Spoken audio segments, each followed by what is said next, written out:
Assalamualaikum warahmatullahi wabarakatuh. Hasham harka fuudha dhufaan Oromoodha baga jiraattan baga harma geenye baga rabbiin nagaan armaan nu gahe isinin jechaatii warri viidiyoon kun haaraa ta'e isin bira galee sheer laayik saabsaaraa galee bagatti nagaan jajjabeessa maatii keenya isaan nu dabalamaadha.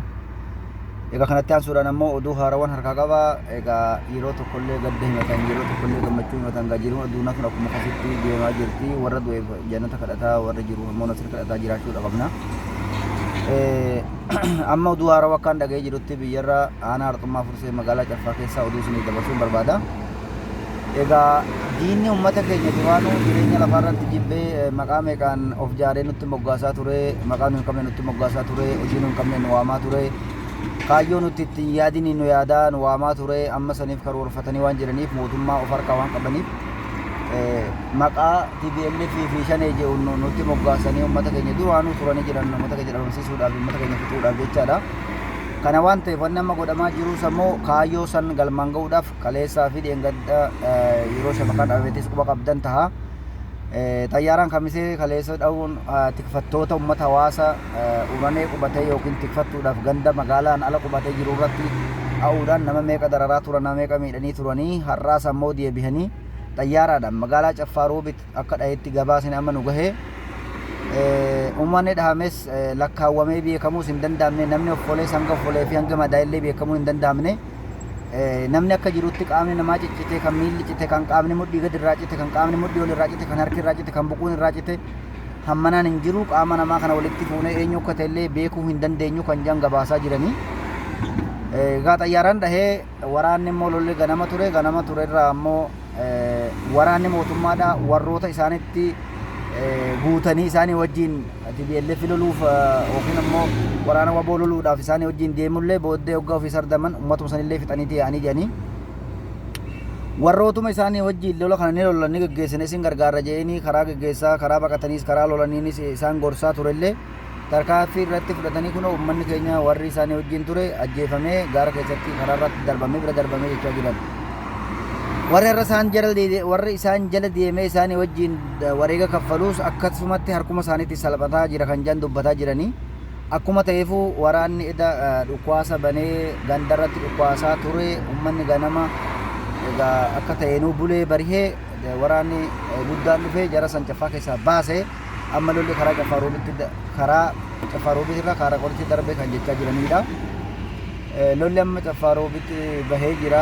Garuu lola Caffaa bahe kana hawaasni immoo edaa akkasitti bulle amma alhamdulillah jee warra karaa irratti kufees kaasaa warra madaa'es kaasaa warra ajjeefames awwaallachuudhaaf uummanni walitti qabamee karaa irra jiruuti uummata irratti xayyaaraan dhufee darbate ammaasi.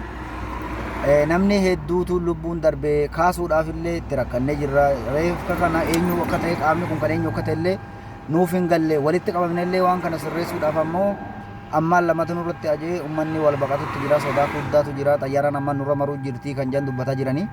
Egaa kaleessaas akkasumatti kamisee dha'ee uummata keenya darare hedduu hawaasa waraana isaanii wal qabe bakka isaan lolaa jiranitti dhahuu hin taane bakka uummanni irra darbee fi bakka uummanni hin jirretti diinummaa dalaguutti jiran.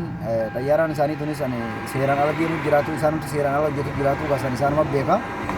Garuu wanni deemaa jiru oduun haarawni deemaa jirtu oduu gaddaati. Uummanni keenya qaamni isaanii akka jirutti irraa ciccitee akka jirutti walitti makamee walitti laaqamee wala dhiigaa fi nama qaama nagaa qabuu fi nama madaa'ee fi nama du'e addan beektu jedhu uummanni dhiigumaa fuula falaaltee dandeessee addan qoodattu jedhanii akka jirutti uummatuma walakkaa lafuma dhahee kan jedhan uummata asfaaltirra jiru. Egaa kana rakkoo kana kan godhe warra diina amma duraas uummata keenya jireenya isaanii lafatti jibbaa turee fi walloon shaneedha. Walloon akkanaadha. Nama karaa deemu jechuudha. Nama karaa deemu karaa magaalaa keessaan karaarra makiinaa yaabbatee deemate shaneedha. Isa dhaxxajanii buusaa tumaa turantu amma deegadda ijoollee lama kan fuudhanii uleen tumanii ukkaamsanii hanga ammatti dhabaman uummanni Amaaraa fuudhee dhabama godhee hanga ammatti as buuteen isaanii jiru. Jarri sun lubbuun jiraatee fi immoo roorrifamu jiraatee qaamni isaanii hir'uutee jiraatee hanga ammatti quban qabnu makiinaa qabanii makiinaa shaneeti jedhanii makiinaa namni itti daldalatee jiraataa ture makiinaa shaneeti jedhanii ukkaamsanii of keessatti qabanii ta'anii jiranii jechuudha. Waan hamma kana rakkoo hamma kana fokkisaa fi rakkoo hamma kana roorrootu jira. Egaa makiinaa san yoo fedhanii isinii gubanii yoo fedhanii isinii fudhatanii rakkoo kana hunda kan godhaa jiru warra ilmaan Oromoo walloo akka waliin jennee fi akka qabeenyaan argannee fi akka nageenyaan argannee fi akka eenyummaan isaanii waliin mul'annee fi waan hedduudhaan kan nurratti deemaa turetuun ammallee mootummaa da'oo godhatanii humna mootummaatiin nutti fayyadamaa jiran. Garuu mootummichinis ofumaa isaaniitiifuu jaruma kana silaa isa waan ta'eefu fedha isaanii guutaa fi jira malee wanni kun lolli bakka jirutti oduu ta'ee bakka dhukwaasi deemaa jirutti oduu ta'ee hawaasa lola affaa bahee jennaa warra lola kee jiru jennaa ni fudhanna haa ta'uti sabri goona. Garuu lola darbee jiru lafa qullaa jiru lafa nagaa jiru lafa tikfattoonni jiru loluun uummata Oromoo bakka itti walitti qabamanii fi bakka Uummanni Oromoo jiru kan fixanidha kan ammoo rakkoo gaggeessanidha. Egaa kana akka jennee dubbannu rabbumti hamtuu kana dura dabarsee nu bilisoomse malee furmaanni tokko hin jiru.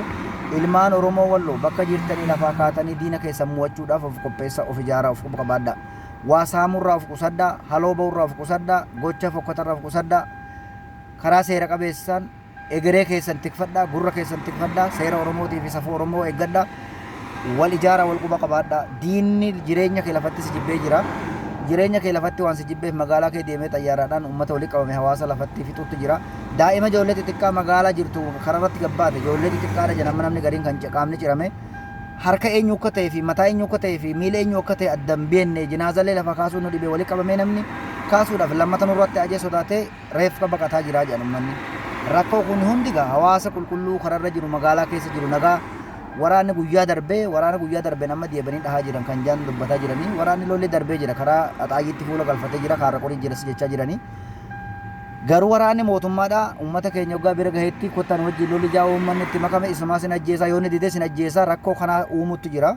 Mootummaan rakkoo inni kana uumuuf uummanni keenya isaan hin qeeballe uummanni keenya nurra darbaa nuti lola siffeenu abbaan fedhee abba lolu abbaan fedhe adiisu jee ofirraa ittisee jira. Kana waan ta'eef akka uummata isaanii wajjin harka dha'aa jiru kanaa fi isaan da'oo godhanii nutti fayyadamaa jiran kana barbaadanii turan. Gama biraatiin ammoo hooggantooti godina Kamiseetti ilmaan Oromoodha mana diigaa turanii fi gochaa maasuu kanneessaa hojjetaa turan magaalaa Sanbatee keessatti dhokfamanii warra goodaa ofii kaayee qallabutu jiraas jechaa jiranii. Kunis borutti salphata inni goodaa kaayes goodaa isaatti naa jonnee inni mana kaayee mana isaatti naa jonnee.